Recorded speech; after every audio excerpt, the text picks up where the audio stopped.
Friends మీకు ఈ video నచ్చితే లైక్ చేయండి, సబ్స్క్రైబ్ చేయండి. భానుమతి గౌతమ్ ఇంటికి పిలిపిస్తూ ఉండే ఇంతలో అక్కడున్న గౌతమ్ ఇంటికి వచ్చి ఏంటి మేడం ఎలా పిలిచారు అని చెప్పేసి అడుగుతూ ఉంటాడు.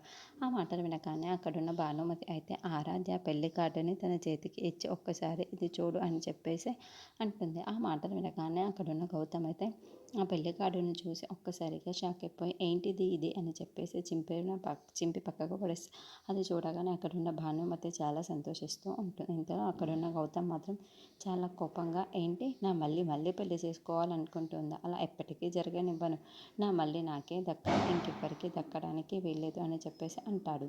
ఆ మాటలకి అక్కడున్న భానుమతి అయితే ఒక్కసారిగా షాక్ అయిపోయి ఏంటి వీడికి ఇంత కోపం ఉందా అని చెప్పేసి అనుకుంటూ ఉంటుంది.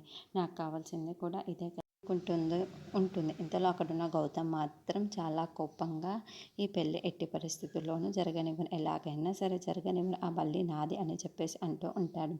ఆ మాటలు వినగానే అక్కడున్న భానుమతి అయితే నీదంటే నీది అవ్వదు కదా, నువ్వు ఏదైనా ఆధారాలు తెచ్చి చూపించు, నీదని ఒప్పుకుంటారు ఎవరైనా, అలా అంతేగాని నా మళ్ళీ నాకే దక్కాలి నాకే అవ్వాలి అంటే అవ్వదు కదా అని చెప్పేసి అంటూ ఉంటుంది.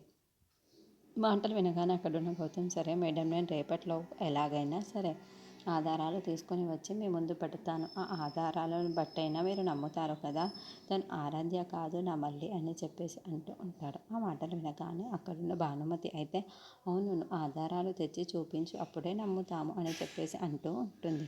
ఇంతలో అక్కడున్న గౌతమ్ అయితే ఆధారాల కోసం అయితే వెళ్తూ ఉంటాడు.